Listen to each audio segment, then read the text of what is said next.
also known as the homeless guru, has just declared a line of death around himself that extends out to 36 miles. Now, anyone crossing the imaginary line will have to empty their pockets and wear an orange tunic.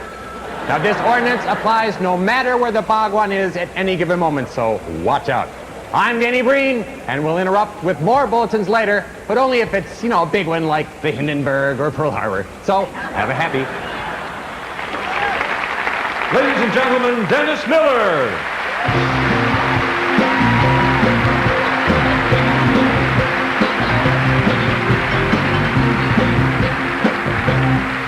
Thank you very much. As hard as it is to believe, we've reached the midway point in the evening's activities, and so nice to be here. It's been a long day. Got up early, had breakfast at the International House of Pancakes. As soon as you walk into the place, there's that distinct worldwide feel, huh? Yeah, I was baffled by the complex international menu, so I just had the flapjack du jour, and my syrup steward helped me with a selection. I chose a very dry maple. It was busy, but never precocious. So I'm a comedian. That's my job. Jobs are funny. There are no hard, fast rules on making it to the top, but a pretty good rule of thumb is if you make it to age 35 and your job still involves wearing a name tag, well, you've probably made a serious vocational error somewhere along the line.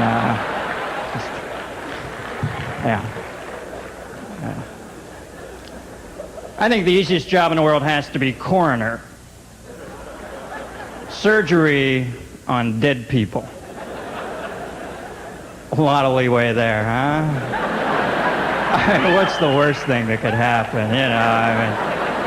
If everything went wrong, maybe you get a pulse, So I flew in from New York this morning. Whenever I travel, I go by plane. I don't trust trains. I never have. Even as a young boy, I was skeptical. I remember those old movies where somebody would get on the train, halfway through the journey, they'd reach up above the window, yank down on that cord. Yeah, I don't think I ever want to be on any form of mass transit where the general public has access to the fucking brakes. I'd hate to find out we went off the tracks at 200 miles an hour because Gus thought he saw a woodchuck. So, what's new in the world? Manson had a parole hearing a few weeks back. Showed up with a swastika gouged in his forehead. Yeah, what better way to signal the board that you've pulled your personal thing together? Reagan, our president, 77 at the end of this next term, 77, and he has access to the button. My grandfather's 77. We won't let him use the remote control for the TV set, okay?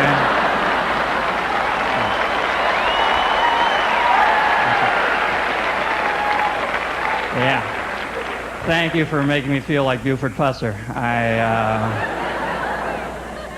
The federal deficit is now $1 trillion. $1 trillion.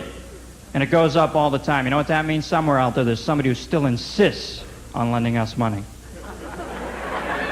I don't know about you. Somebody runs up a tab like that on me, I get a call from him, hitting me up for more. I think I'm going to go, hey, my man, you got that trillion you owe me. That's 18 zeros, babe. I got to see something, a deuce, anything. First 50 billion, I'll go to the wall with a pal, but I'm feeling a little used over here, huh? You've been very nice. Thank you. Good night.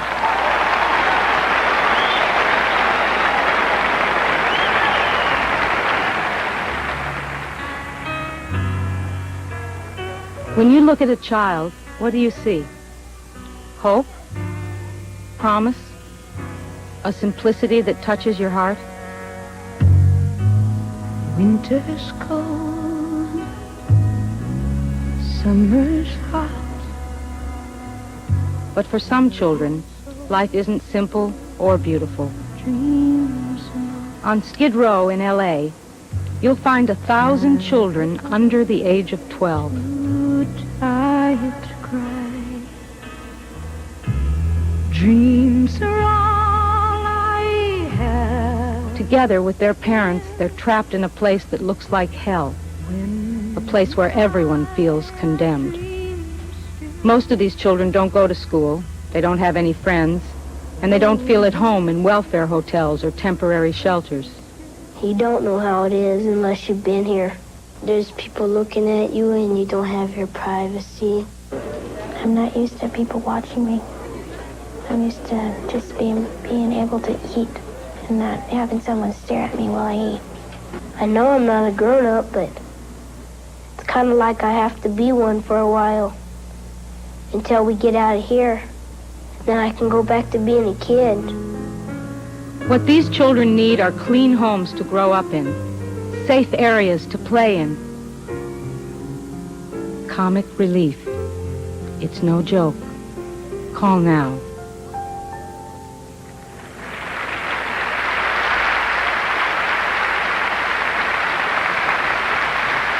Welcome to Bobcat, Bob Goldthwait.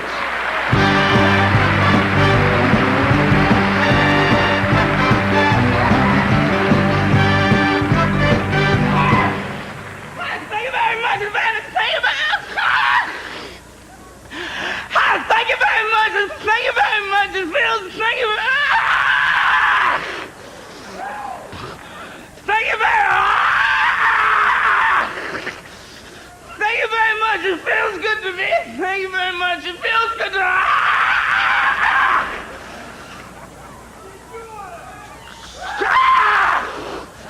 Thank you very much. It feels good.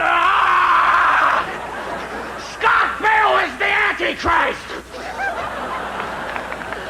Thank you very much. What about my wife? My wife is so fat. My wife is so fat. She's real fat.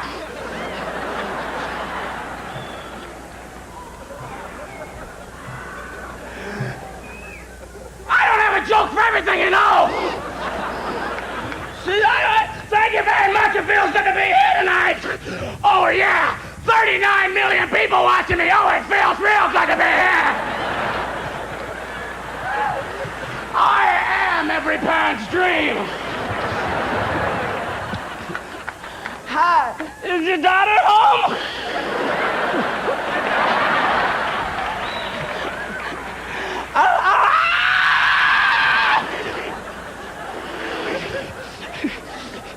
I am a living example of Dianetics.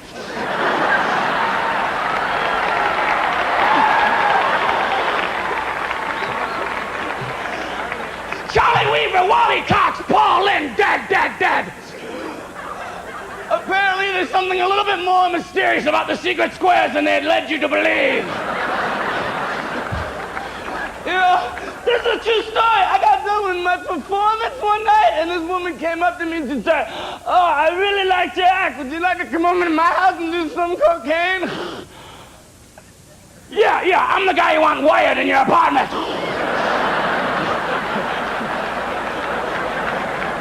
You know, it'd be like, "Ah! What do you mean you don't have any more pets?" I've got to explain to you what is going on here. First of all, I don't want to be here. I lost my job. No way. I didn't really lose my job. I mean, I know where my job is still. Just when I go there, there's this new guy doing it.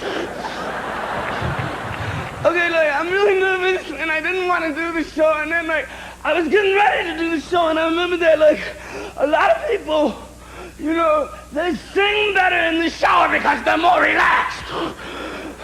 Well, I think I'm a little bit funnier in the shower because I'm more relaxed. So, could you give me my shower?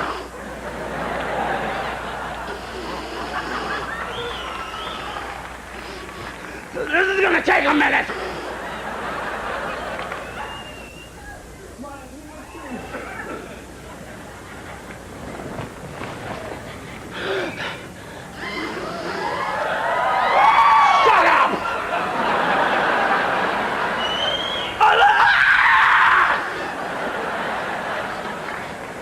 Like you never seen a naked comedian before?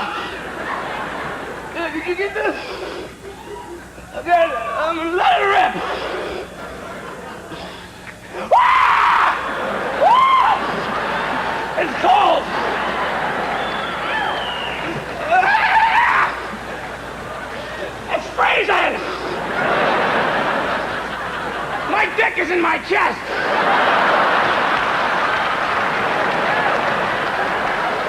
Yeah, you're gonna see that on Entertainment Tonight. Thank you very much! Where are you from? What do you do for a living? Do you remember when my wife is so fat? I said I didn't have a wife, goddammit! Do you remember when I look like Marty Short? Do you remember when you were a kid and you'd make shampoo horns?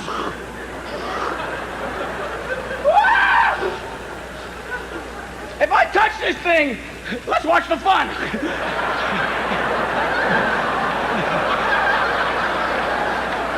I want some more money. I'm gonna grab this thing.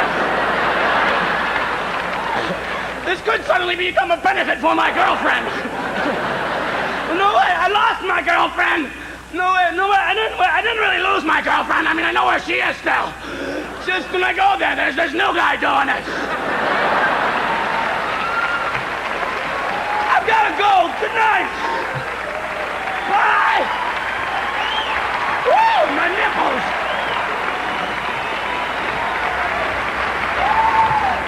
Hi, I'm Dave Letterman, and listen, I'm really sorry I can't be with you tonight for all of the goofy shenanigans, but anyway, Bob, happy birthday. Believe me, 95 years young, that's terrific. Oh, and by the way, give my best to Brooke and Mr. T.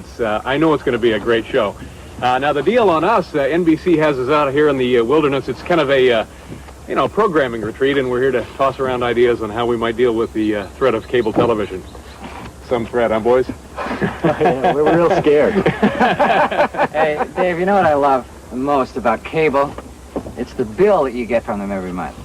Paying for TV. Yeah. Isn't that a nutty kind of a concept? I love it. Chris, do you ever get to watch cable TV? I do. I've seen Iceman 26 times. It made me laugh, but it also made me think.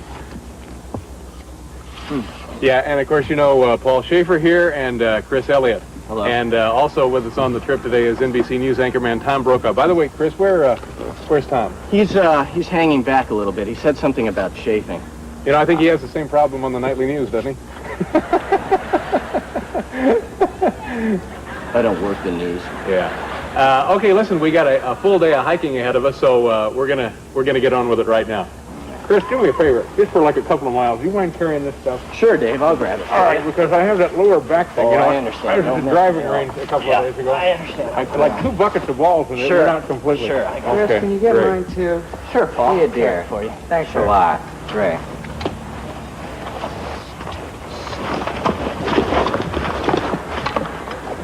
So I guess Brokaw will just catch up with us, right?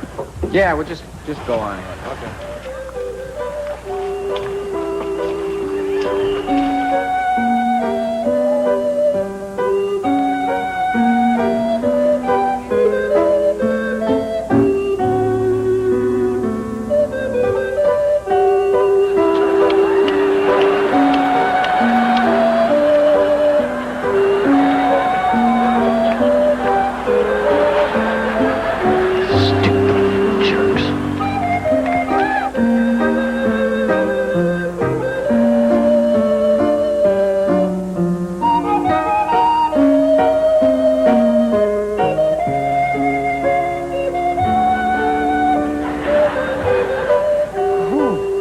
Boy, the air is really getting thin up here. I'm starting to feel woozy. Yeah, this is pretty far up. Gee, if something were to happen to the two of us up here, we'd be finished. Rescue teams probably wouldn't find us for weeks. I wonder who'd host the show. Come on, Paul, that's nonsense. Stop talking like that. You give me the creeps. Yeah, Paul. Don't give us the creeps.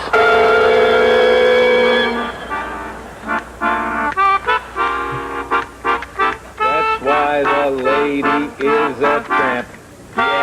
Yeah. Nice job. Hey, Chris, what are you doing over there? I'm digging for clams. Well, come on back over here when you're done. Okay. No pain. Hey, Dave, look at this great arrowhead I found this afternoon. Isn't that something? Yeah, that's a beauty, but that's not an arrowhead. That's a rock. Ah, well, Get them in any driveway in the country. there's no use in lugging all these around. Yeah. You get any clams? No, I didn't, Dave. They weren't biting. Oh. Hey, Paul, nice arrowhead. Ah, thanks. You know, Chris, Paul, and I just been sitting around singing our favorite songs, and you have one you want to try by the campfire? Well, no, but I have a story I'd like to tell the two of you. Okay, Yeah. great. All right. Well, once upon a time, there were two hunters that came up this way, and they were hunting for bison. Nope. No. Bison never really left New England. Well, they were hunting for any wild dog, really. Oh. But then there was this awful noise, and they were never seen again.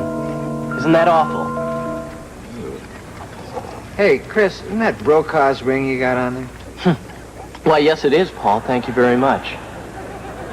Ooh, I am bush. Boy, it's getting late. What, about 7:45 or something? Chris, do me a favor. Scrub out the pots, scrub out the pans, and douse the fire before you turn in. Oh, sure. Oh, and one other thing. Skin up those beavers, okay? Yeah. We'll have them for breakfast. I'll do that. Listen, Chris. Yeah. My golf cleats got a little muddy. Can you let me take care of that? Yeah, sure. I'll Thanks fix that a lot, up right away, Chris. Paul. Don't worry. Good night. Okay, I'll be right in. Okay. Okay.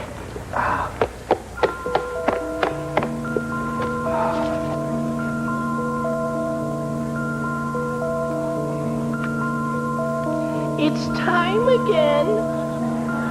I did what you told me to do. I did.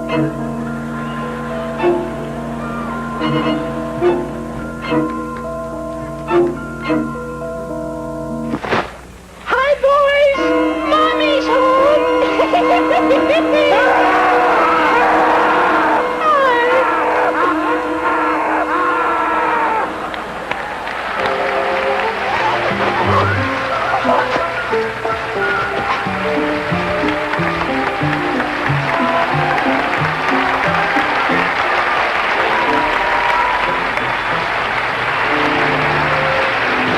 Thank you. Thank you very much, everybody. Thank you so much. We certainly hope you enjoyed our little skit tonight as much as we have enjoyed presenting it to you.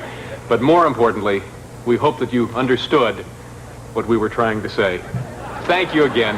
Good night, everybody. Good night. Bye. Thank you. Bye-bye.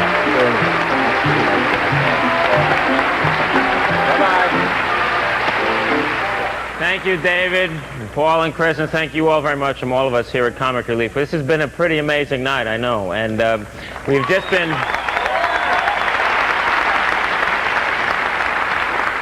I know, I'm getting such knockers, man. It's unbelievable, and I mean that. We have just been informed that your calls have been coming in so fast and so furious that we've had to enlist the aid of volunteers from the toll-free Presbyterian Church who took the time out from their rehearsal for the upcoming Easter services just to help us out. All right.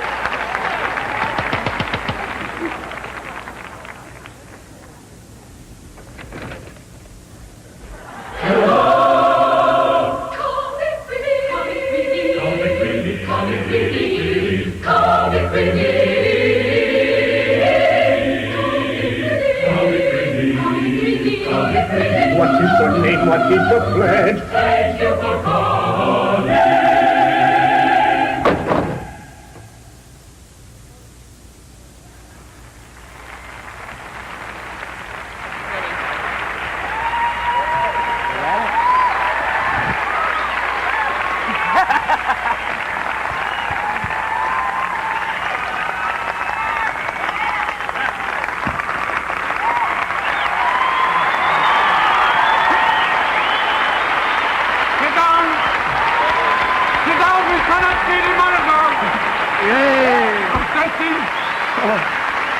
Well, Nancy and I, thank you. I'd like to thank you.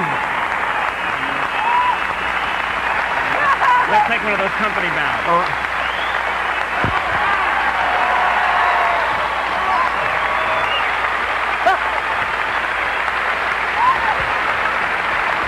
Sit down, people. Sit down. We want to thank Mr. of all, we'd like to thank you very much because you stuck it out. Thank you very much. These people here, right on. Yeah. Thank you. It's been a special night. It was a real beautiful thing, and which brings us to something. I think we're ready now to kind of end this thing up. And I'd like to know, those of you, you can still contribute to comic relief after this is over. Yeah. You can write. That toll-free number, open 24 hours a day, 7 days a week. It'll still keep going after we go away. As long as there's a homeless person, that number will be open for your donation. So keep calling. Just get the money to the place where it's needed with the homeless. Now, since we started working on this show, we've talked about all the different endings we could have. What we decided to do is what we do best. Sing.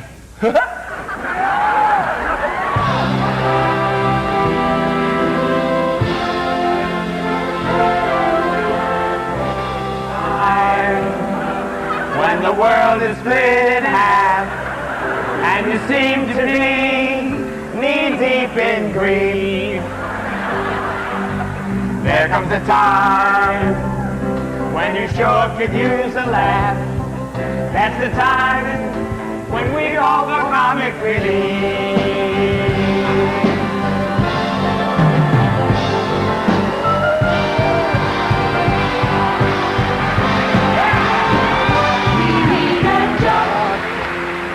We need to brighten up.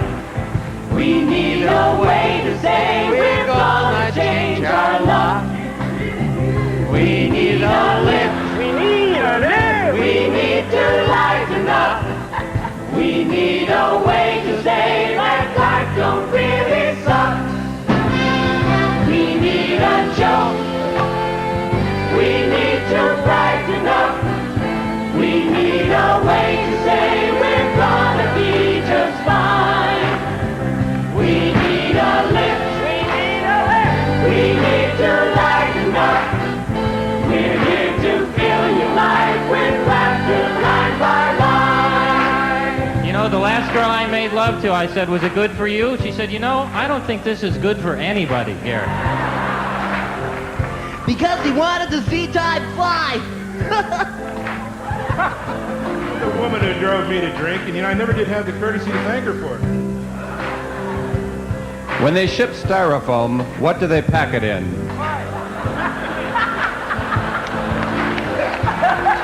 You don't think times have changed? The new Swiss Army knife has an ear-piercing tool on it.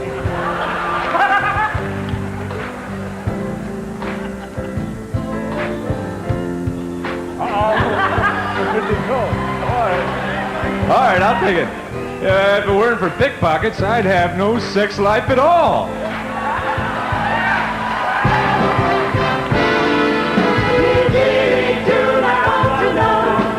Does she or does she? 'Cause all we really want to know is how fat was she? I tell you, she was so fat she had more chins than the Peking phone book.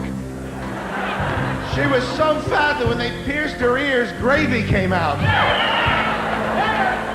She was so fat she put on a yellow dress, and 30 school children, they tried to board her. You little cockers. Oh, she's so fat and when she sits around the house, she sits around the house. I don't get it! I don't get it!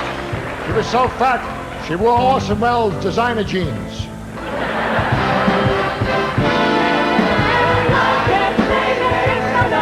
Sometimes it really doesn't, and when it does, we want to know how fast was it? I bought a suit with 2 pair of pants, and I burned a hole in the jacket. I'm terribly sorry. We never go to bed mad. We stay up and fight. When I was kidnapped, my parents snapped into action. They rented out my room. In order to give him an inferiority complex, you'd have to build up his confidence. His confidence. When you're down and out, lift up your head and shout, I'm down and out! If I could just make one person laugh, I'll stop being Gentile. What? We need a joke. We need to brighten up. We need a way to say we're gonna make it through. We need a lift.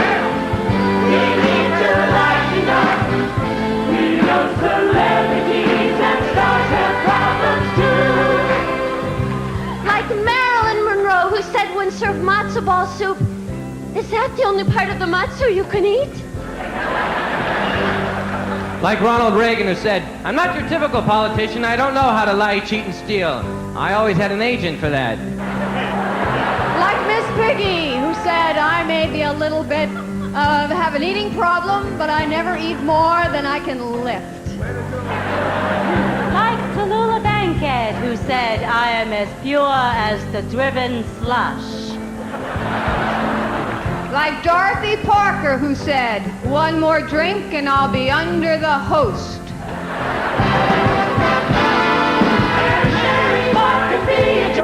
Till trouble comes to visit, then wives and husbands have to talk. How tough is it? Take my wife, please.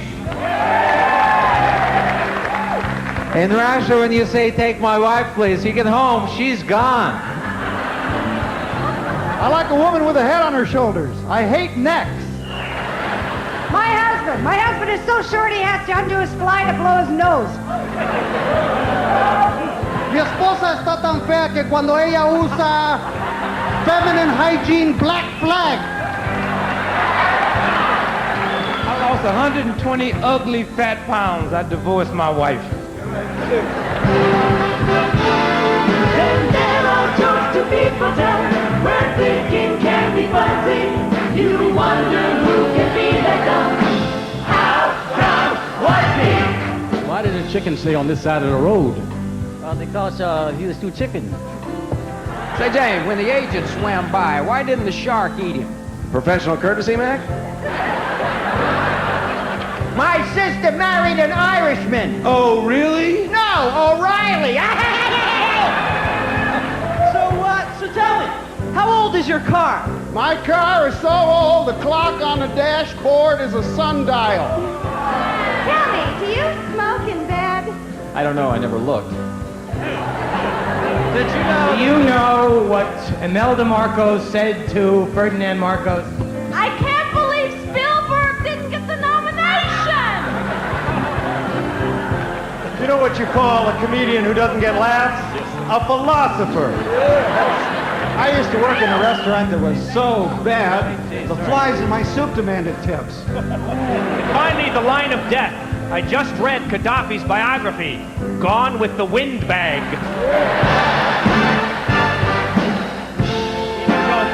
We need to brighten up. We need a way to say, let's do away with greed. We need a lift. We need to lighten up. We need to bring the world a world of comic relief. We need a job. We need to brighten up. We need a way to say, let's do away with greed. We need a lift. We need to lighten up. We need to bring the world a world of comic relief. We need a job. To brighten up. We need a way to say, let's do away with greed. We need a lift. We need to lighten up. We need to bring the world a world of comic relief. HBO is proud to have brought you this special live event to help America's homeless. Comic Relief. And there's more big-name entertainment coming in the months ahead, with stars like Liza Minnelli, Whitney Houston, Bob Dylan, Howie Mandel, George Carlin, Billy Crystal, and Robin Williams, all here on HBO. And now, stay tuned for more coming attractions.